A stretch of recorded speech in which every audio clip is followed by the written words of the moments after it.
Welcome to the Mike Bates Show. This is Mike Bates.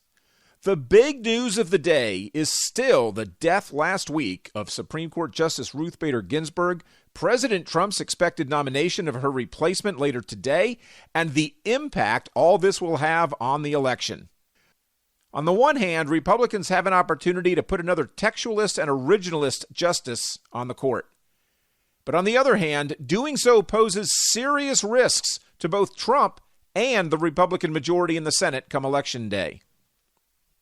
My concern is that the Trump haters are going to be so motivated to go out and vote on Election Day just in a blind Trump-hating rage that the turnout will be far greater than anybody anticipated.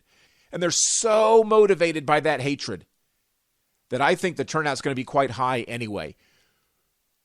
But if Republicans confirm President Trump's nominee before Election Day, I think it will cost them. Remember, Republicans only have 53 senators. Democrats have 47. So there's not a whole lot of room to lose people. And there's a lot of very close races that have gotten even closer because of the death of Ruth Bader Ginsburg and the fear by the leftists that she will be replaced by a textualist and originalist justice. Remember, Democrats want activist justices, and they are trembling at the prospect of losing that reliably leftist vote of Ruth Bader Ginsburg on the court and having it replaced by a Trump appointee. But before I get into the political calculations of going forward with a confirmation vote before Election Day, let's at least talk about Justice Ginsburg for a little while. Because to hear the Democrats and the media describe her, she's second only to Mother Teresa in goodness and virtue and selfless devotion to making the world a better place. Well, she wasn't. And since no one else is willing to speak the truth, I suppose it falls on me to do it. Ruth Bader Ginsburg was not a good judge. There, I said it. She was horrible. Now, she may have been a fine human being, and by all accounts, I believe she was. But as a justice on the highest court in the land, she was awful. Because she was an activist judge who had no respect for our Constitution, and she put her personal preferences about what the law should be above what the law actually was. She believed that the Constitution was a living, breathing document, which is, of course, a nonsensical perspective. She was a radical leftist who believed that our Constitution was written by old, racist, misogynist white men, and it should be ignored under that theory of a living, breathing Constitution. Well, that modern theory was dreamed up by leftists who want our Constitution to mean whatever the hell they want it to mean and not what the founders wanted it to mean. If the founders intended for the meaning of the Constitution to ebb and flow with the changing of the times, they would not have included a very specific process through which the Constitution could be amended. Why go through a very laborious amendment process if a politician or judge could just change its meaning on a whim to suit the times? The Constitution means what it says. If modern society doesn't like it, then modern society may amend it. But only through a legal amendment process, and not via political or judicial decree. Well, Ruth Bader Ginsburg didn't see it that way. She, like all modern Democrat appointees, was an activist judge who substituted personal preferences over the Constitution and legislated from the bench. Remember, President Obama himself called our Constitution fundamentally flawed. Those were his words. And when he was asked what kind of judges he would appoint, he answered that he would look for judges with, quote, the heart, the empathy to recognize what it's like to be a teenage mom, the empathy to understand what it's like to be poor or African American or gay or disabled or old. In one of the debates, Obama said he would appoint judges who, and again I quote, who hopefully have a sense of what real-world folks are going through. But if that wasn't bad enough, he went on to say, again quoting, I think that it's important for judges to understand that if a woman is out there trying to raise a family, trying to support her family, and is being treated unfairly, then the court has to stand up if nobody else will. And that's the kind of judge I want. So what Obama wanted on the Supreme Court was activist legislators. And Democrats still want that. They don't want impartial judges who interpret the law and apply the Constitution. They want judges who will stand up and have empathy. Well, that may be an acceptable standard for a congressman or a senator, or even a president, perhaps. But for a judge, no way. Textualism, originalism, constructionism. That is the only proper way to interpret the Constitution. And President Trump sees it that way. I mean, look, Trump is a jerk, but I give him high marks for two accomplishments. One, keeping Hillary out of the White House. And two, his judicial appointments. And if we look at the history of Trump's nominees to the federal courts, they all share proper constructionist views. And not this willy-nilly living, breathing nonsense. It's bad enough when leftist law professors teach their students that fallacy. It's downright dangerous when a judge believes it. But Ruth Bader Ginsburg did believe in the concept of a living, breathing Constitution. And she believed it very aggressively. Now, fortunately, she was often part of the minority opinion, so most of her radical beliefs didn't actually become case law, but she sure tried. Perhaps her most notable, deliberate, and inexcusable contempt for the very plain text of our Constitution were the D.C. v. Heller and McDonald v. Chicago decisions. Those were both Second Amendment cases. And in the case of D.C. v. Heller, which was a 5-4 decision, which is quite scary, because we had 4 justices, including Ginsburg, who were ostensibly qualified to sit on the highest court in the land, who believed that the right of the people to keep and bear arms was not a right of the people. In both of those cases, 4 justices ruled against the very plain language of the Second Amendment. And she was among them both times. Ruth Bader Ginsburg was by far the most liberal justice based on her voting record on the court until Sonia Sotomayor was appointed by Barack Obama in August of 2009. And then Sotomayor became the most liberal. What were some of Ginsburg's other terrible opinions? Well, Bush v. Gore was one of them. And by the way, you're always told that Bush v. Gore was a 5-4 decision. Bush v. Gore was a 7-2 ruling initially. The subsequent ruling was 5-4. But the 7-2 ruling that Gore's preferred method of manually recounting the vote, which the Florida Supreme Court went along with, violated the Equal Protection Clause of the Constitution. Gore wanted manual recounts only in Broward, Brevard, and Miami-Dade counties, which were 3 large and very heavily Democratic counties with Democrat supervisors of elections, and, at least in the case of Broward County, a reputation for having a massively corrupt elections office. That 7-2 decision stopped the recount temporarily, but allowed further arguments in Florida's state courts about how to do a proper recount. The famous 5-4 decision of the U.S. Supreme Court was the later ruling that the Florida Supreme Court's decision had created new election law, which was unconstitutional because that's the purview of the legislature. And then the Supreme Court stopped the recount because there wasn't enough time to complete it before Florida had to certify its electors to the Electoral College. Ginsburg, fortunately, was on the losing side of that case. She was also on the losing side in the 2014 case of Burwell v. Hobby Lobby, when the Supreme Court ruled that private, closely held corporations could, in fact, have deeply held religious beliefs that the state could not force them to violate. In 2007, she dissented in the Gonzalez v. Carhart case, which upheld the Partial Birth Abortion Ban Act that Congress had passed in 2003. The court properly ruled that it was constitutional to have a law that prohibited killing babies on the way out of the womb. But Ginsburg didn't agree. She had the opinion that there shouldn't be any restrictions on abortion whatsoever. In case you're wondering how some states can still allow partial birth abortion despite that act and the Supreme Court's ruling, is because the act only banned a specific type of partial birth abortion. So the states that allow babies to be killed on the way out of the womb only allow it if done in a way that isn't prohibited by federal law.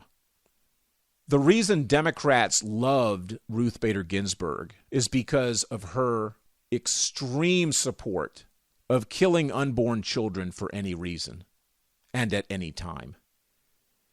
Democrats consider abortion to be a holy sacrament. It's their priority issue on every judicial nomination. Now, whether one is pro-life or pro-choice is legally irrelevant.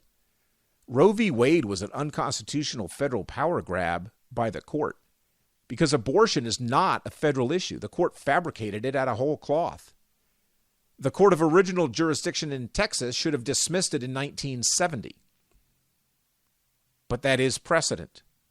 And as states have tried to impose their own restrictions, every single time Ruth Bader Ginsburg ruled in favor of killing the babies and against states' rights.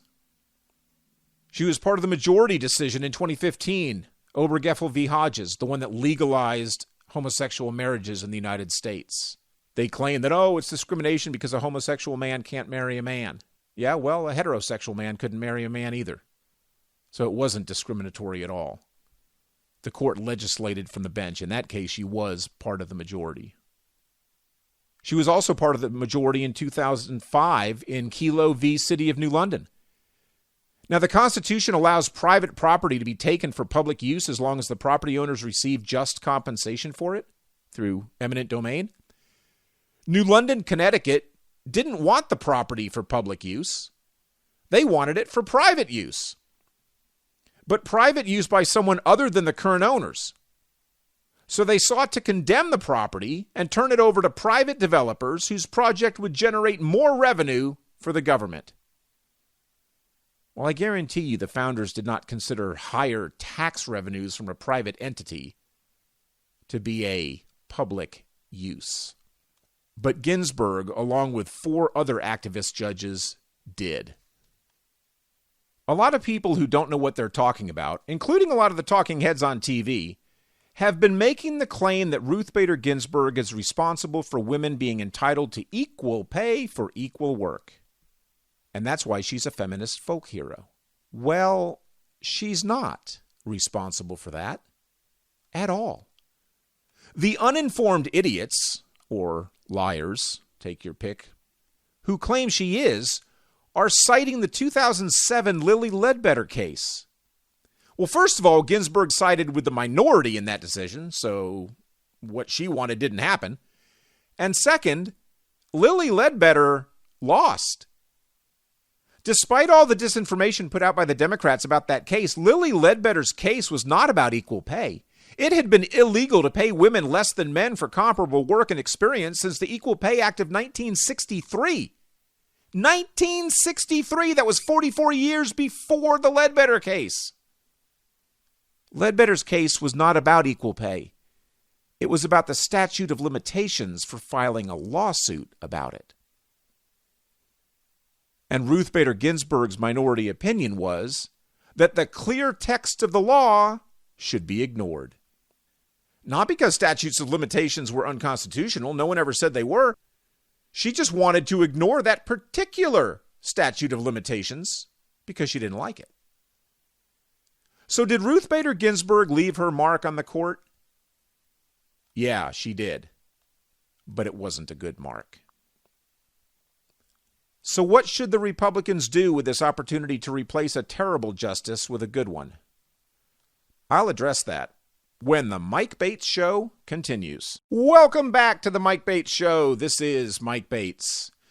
As I said, the Republicans face serious risk if they confirm President Trump's nominee to the Supreme Court before Election Day on November 3rd.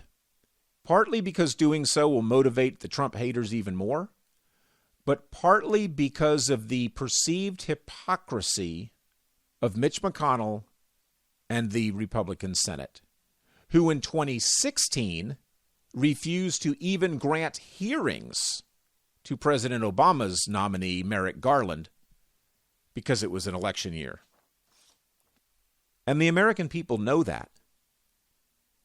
On September 18th, shortly after Ruth Bader Ginsburg's death, Senate Minority Leader, Democrat Chuck Schumer, tweeted out the following, quote, "The American people should have a voice in the selection of their next Supreme Court justice. Therefore, this vacancy should not be filled until we have a new president." End quote. Do you know where those words came from? Listen to this statement put out by Senate Majority Leader Mitch McConnell on the day Antonin Scalia died. Quote, "The American people should have a voice in the selection of their next Supreme Court justice. Therefore, this vacancy should not be filled until we have a new president." End quote. It's not plagiarism, but that was a direct quote, and it was effective because it portrayed Mitch McConnell and the Republicans as hypocrites. Now, I think McConnell's refusal to hold a vote on Obama's nomination of Merrick Garland to replace Scalia in 2016 was disgraceful. And I'm on the record about that. There's a lot of things I hate about Facebook, but one good thing is its date stamps on posts. So I went back to look at what I wrote on March 16th, 2016, when I stated that Garland deserved a vote in the Senate. Now, I didn't want him confirmed, but I thought he deserved a vote. This is what my post said. I'm reading it to you verbatim. "The Senate should refuse to confirm Merrick Garland to the Supreme Court. Why? In 2007, a 3-judge panel of the D.C. Circuit Court of Appeals ruled 2-1 against Washington, D.C.'s handgun ban in Parker v. District of Columbia. That case eventually became the landmark Second Amendment D.C. v. Heller case at the Supreme Court. Judge Garland was not among those 3 judges who ruled in favor of gun rights. But Garland voted for an en banc hearing, which is a rehearing before the full court. There is no reason he would vote for that if he agreed with the decision of the 3-judge panel to overturn D.C.'s handgun ban. So I am very comfortable, based on facts, to state that Merrick Garland is an enemy of the Second Amendment. That reason alone disqualifies him. Is the Second Amendment a litmus test for me? Yes, it is. It is indicative of one's views far beyond gun rights. My favorite quote about gun rights is from Susanna Gracia Hupp, whose parents were killed at Luby's Cafeteria in Killeen, Texas in 1991. She said, quote, "How a politician stands on the Second Amendment tells you how he or she views you as an individual. As a trustworthy and productive citizen, or as part of an unruly crowd that needs to be lorded over, controlled, supervised, and taken care of." End quote. Garland's presumed stance against your gun rights, by the way, was not supported by the Supreme Court's 5-4 decision in D.C. v. Heller. If Garland was on the Supreme Court in 2008, the civil rights of all Americans would have been denied. Your constitutional rights stand in the balance. The Senate should hold hearings. Then they should reject Garland's nomination on merit. End quote. So while I was in favor of a Garland vote, with a rejection, of course, that's meaningless in the election. Nobody cares that I thought we should have a vote in 2016. But the Republican senators who didn't want one then and who do now want one are being portrayed as hypocrites. And while they're technically not hypocrites, that's a very difficult defense to attempt. Democrats are crying and complaining that when we had the same circumstance of a Supreme Court justice's death in an election year in 2016, they refused to consider the nominee in the Senate. But that's false. We did not have the same circumstances. In 2016, the president and the Senate majority were of different parties. And that makes a huge difference, both politically and historically. Throughout our nation's history, we've had 29 Supreme Court vacancies occur in an election year. Of those 29 times, the sitting president made an appointment 29 times. That's 100% of the time. But how many times was the nominee confirmed? Well, that depended upon the political parties. Of the 19 times the president and the Senate majority were of the same party, 17 were confirmed, a confirmation rate of 89%. Of the 10 times the president and Senate majority were of different parties, only 2 were confirmed, 20%. So this partisan bickering over the Supreme Court is nothing new. If the Democrats had a majority in the Senate in 2016, Barack Obama's appointment would certainly have been confirmed. Now, history says there was an 89% chance, but modern-day reality makes it 100%, especially if Harry Reid or Chuck Schumer had been in charge. And the Republicans would have cried and complained about it. But that's what the American people would have voted for. Regarding those serving in office today in 2020, the American people voted for a Republican president and a Republican majority in the Senate. In other words, President Trump's appointment and a Senate confirmation of that appointment is perfectly constitutional. But as usual, the Democrats loathe our Constitution when it impedes their agenda. And because the media supports the Democrats' agenda, they amplify the complaints about Republican hypocrisy without telling the other side that it's not really hypocrisy. It's politics. And it's nothing new. And while we're discussing history, it's important to know that the so-called news media isn't going to tell you that history that I just told you. Because they don't want you to know. It's like what George Orwell wrote in his book 1984. Quote, "Every record has been destroyed or falsified. Every book rewritten. Every picture has been repainted. Every statue and street building has been renamed. Every date has been altered. And the process is continuing day by day and minute by minute. History has stopped. Nothing exists except an endless present in which the party is always right." End quote. But sometimes when the so-called news media does pretend to put things in historical context, they deceive. On February 14th, 2016, Time magazine wrote an article titled, "Antonin Scalia's open Supreme Court seat could set record for vacancy." And the story claimed that, and I'm quoting here, "the longest the court has gone with 8 members is 391 days. Well, that was a very deceptive article, and I knew it at the time when I read it. So I wrote a post about it the same day it was published, February 14th, 2016, and this is what I wrote. "This story in Time magazine," and then of course I linked to it, "is a good example of how the media lies. The headline claims that Antonin Scalia's open Supreme Court seat could set record for vacancy because the longest the court has gone with 8 members is 391 days. But is that true? Yes, it is, but no, it isn't. I did my own research into the longest Supreme Court vacancy before I saw this story, which is why I knew it was a lie. It is true that since 1869, when the Supreme Court began consisting of 9 justices, the longest vacancy is 391 days. However, the longest vacancy ever on the Supreme Court was 834 days. 27 and a half months. Justice Henry Baldwin died in office on April 21st, 1844. He wasn't replaced until August 4th, 1846.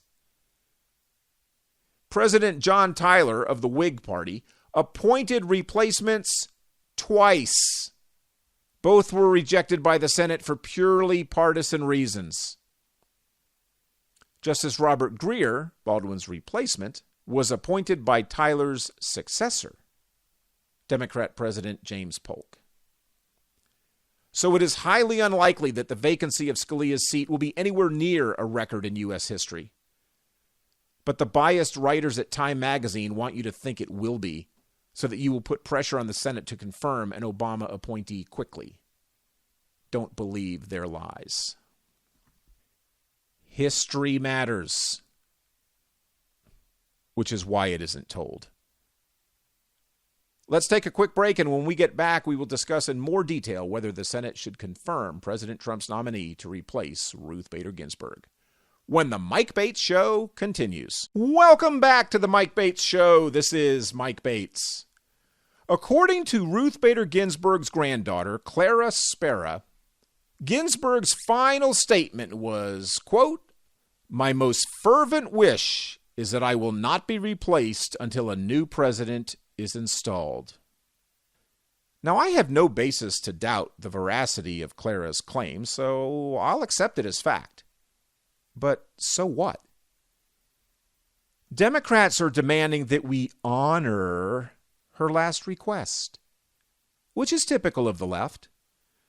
Rather than do what our Constitution says, they want to do whatever makes them feel good at the time. So while Ruth Bader Ginsburg doesn't want President Trump to appoint her replacement, the Constitution says he gets to. And that was a common thread of her opinions while on the court. She acted with total and complete disregard for the clear language of our Constitution and instead substituted what she personally felt should be done. Ruth Bader Ginsburg was appointed by Bill Clinton in 1993 and was confirmed on a 96-2 vote, which obviously means a lot of Republican senators voted to confirm her nomination. Which brings me to another point. Democrats and the media, but I repeat myself, are all the time talking about how Republicans are such extremists who are politicizing the court. But as usual, they're lying. I knew that Republicans are far more likely to vote to confirm judges nominated by Democrat presidents than Democrats are to vote to confirm nominees appointed by Republican presidents. But I wanted to give you exact numbers, so I did a little research. Here are the confirmation votes of the current Supreme Court. In 2005, Chief Justice John Roberts, who was appointed by President George W. Bush, was confirmed on a 78-22 vote with a Republican majority in the Senate. All Republicans and the one independent voted for Roberts, and the Democrats split evenly 22-22. In terms of associate justices, starting with the longest serving, Clarence Thomas, appointed by George H.W. Bush, was confirmed on a 52-48 vote with a Democrat majority in the Senate. 41 Republicans and 11 Democrats voted in favor, while 46 Democrats and 2 Republicans voted to reject his nomination. In 1994, Stephen Breyer, a Clinton appointee, with a Democrat majority in the Senate, was confirmed on an 87-9 vote, and the 9 were all Republican. In 2006, Samuel Alito was appointed by George W. Bush, and a majority Republican Senate confirmed him on a vote of 58-42, with 4 Democratic senators voting for confirmation and 1 Republican plus an independent voting against. I should also point out that Senator John Kerry tried to filibuster that vote and failed. In 2009, Sonia Sotomayor, appointed by Barack Obama, Democrat majority in the Senate, confirmed on a 68-31 vote. All Democrats who were there, along with 2 independents plus 9 Republicans, voted for her. In 2010, Elena Kagan, appointed by Barack Obama, Democrat majority in the Senate, confirmed on a 63-37 vote. 5 Republicans supported her and 1 Democrat opposed. In 2017, Neil Gorsuch, appointed by Trump, Republican majority in the Senate, confirmed on a 54-45 vote, with 3 Democrats joining all the Republicans. In 2018, Brett Kavanaugh, appointed by Trump, Republican majority in the Senate, confirmed on a 50-48 vote, with 1 Republican absent and 1 voting present. That was Lisa Murkowski of Alaska. Other than those 2, all Republicans voted to confirm, and all Democrats voted no. And that was the closest vote for a Supreme Court nominee ever in percentage terms. There was once a confirmation by just 1 vote, and that was the 1881 confirmation of President James Garfield's nominee, Stanley Matthews. But there were only 38 states then, so the fewer senators meant the margin as a percent of the votes was slightly larger than Kavanaugh's.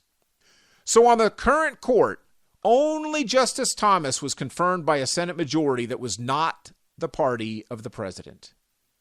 And only 19 of Democrats supported him. And Ginsburg's nomination by Democrat Bill Clinton was confirmed by a Senate with a Democrat majority.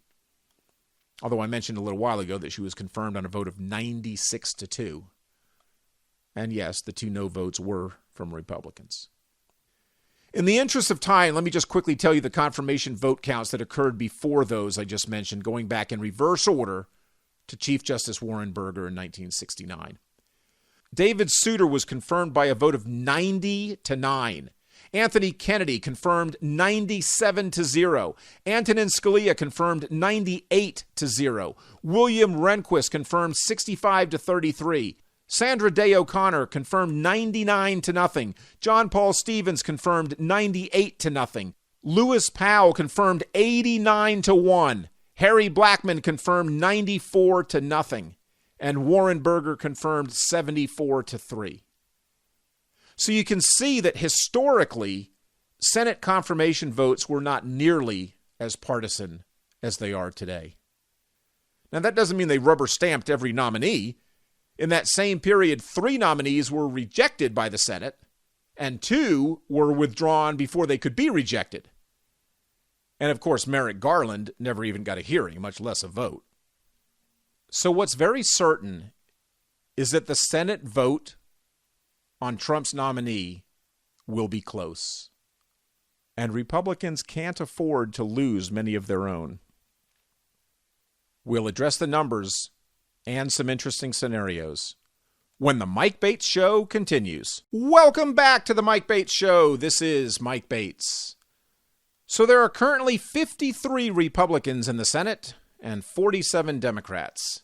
So Mitch McConnell could afford to lose 3 Republicans, which would mean a 50-50 tie, which Vice President Pence would break. But Susan Collins of Maine and Lisa Murkowski of Alaska have already said that they won't vote before the election. Murkowski's not up for re-election this year, but Susan Collins is, and she is in a dead heat with her Democrat challenger. She won 6 years ago by a margin of 36.2%. That is huge. And she risks losing, largely over the Kavanaugh vote. Much to everyone's surprise, Mitt Romney actually came out in favor of a Trump appointee in a current Senate vote. Now, Murkowski could vote present, which would minimize the loss of her as a yes vote. She did that with Brett Kavanaugh in 2018. Had Murkowski voted no, he still would have been confirmed on a 50-49 vote, but she has a precedent of voting present, which makes it one less no vote that the yeses would have to overcome. So what should Republicans do? Well, America voted for a Republican president who's in office when there's a Supreme Court vacancy. And America voted for a Republican majority in the Senate when there is a Supreme Court vacancy. So constitutionally, President Trump appoints, Republican majority in the Senate confirms. End of story. Of course, with politics, it's never that simple. Democrats will try literally anything to block a confirmation vote. Nancy Pelosi even though the House has no role in a Supreme Court nomination or confirmation, is threatening to impeach President Trump again if he makes an appointment. So just like last time, Democrats would impeach the President of the United States for exercising the constitutional duties of his office solely because they disagree with what he does. And in that regard, they'd be a lot like Justice Ruth Bader Ginsburg, who often substituted her own policy preferences over what the Constitution actually said. Personally, I think the Senate should wait until November 4th, or as close to that as possible, but definitely after Election Day, to have any kind of a confirmation vote in order to minimize the negative effect it will have on the November 3rd elections. Even though moving forward with a nomination and confirmation is perfectly within the constitutional authority of the President and the Senate. And you know the Democrats would do the exact same thing if the roles were reversed. Democrats are also threatening to pack the court if Republicans move forward. And what they mean by that is that if Republicans confirm a Trump nominee and the Democrats win the White House and a majority in the Senate, they will expand the court from its existing 9 up to whatever number they need in order to take ideological control with Biden or Harris appointees. And yes, they can do that. Because the number of justices is not determined by the Constitution, it's determined by law. In fact, the original Supreme Court actually only had 6 justices. But Congress can pass a law, with the president's signature, of course, or by overriding a veto, that could make it any number they want. But the problem with that is, let's just say the Democrats raise it to 11. And then if the Republicans ever get control again, they raise it to 13. And then 15, and then 17. And every time the parties change hands, we add justices to the court. In 50 years, there would be 50 justices sitting on the court. How ridiculous is that? But don't put it past the Democrats to actually do it. Even though, interestingly, Ruth Bader Ginsburg said that shouldn't be done. So apparently Democrats don't want to honor all of her wishes. Democrats want to wait until next year because they think Biden will win the presidency. I prefer to do it this year, but right after the election, during a lame duck session. Now let's assume, just for the sake of discussion, that President Trump loses and the Republicans lose their majority in the Senate. Well, a lame duck president and a lame duck Senate both still possess all the constitutional authority of their offices. So moving forward with a nomination and confirmation would be perfectly within their rights. But a lame duck session does come with some risk, because it may mean that Republicans couldn't afford to lose more votes. The winners on November 3rd don't get sworn in until January, except in Arizona. Arizona is having a special election for the seat currently held by Martha McSally. She was appointed to replace John Kyle in 2019, which was a stupid appointment because she had just lost a special election for Senate the year before, and she's very unpopular in Arizona. Her Democrat opponent is Mark Kelly, the anti-gun astronaut who's married to Gabby Giffords, and he's ahead of her in the polls. And if he wins, he doesn't have to wait until January to be sworn in with everyone else. Because it's a special election, he can be sworn in as soon as he's certified as the winner. And Arizona state law says certification must happen by November 30th. Speaking of elections, one very good argument for confirming Ginsburg's replacement before the election is that the results are likely to be contested in court. And a tied Supreme Court would be a huge problem. And with Roberts siding more and more with the liberal wing, a 4-4 tie would be a real possibility and a real problem. So that is a reason to get the confirmation done before the election. I will admit that much. I'm just concerned that a confirmation vote before the election will help cost the Republicans the election. You know, we reap what we sow. And remember that it was Democrat Harry Reid who ended the filibuster for judicial nominations. Had he not done that, even though he ostensibly limited it to only district and circuit courts and not the Supreme Court. Neither Gorsuch nor Kavanaugh would have been confirmed, and the Democrats would be able to block Trump's nominee to replace Ruth Bader Ginsburg. As it is, Democrats can't stop a confirmation. Because of Reed's ill-advised, hyper-partisan move, presidents are able to appoint more extreme judges than they otherwise could. And that is a double-edged sword that will inflict more than just a flesh wound on our republic. I'm Mike Bates. Thanks for listening.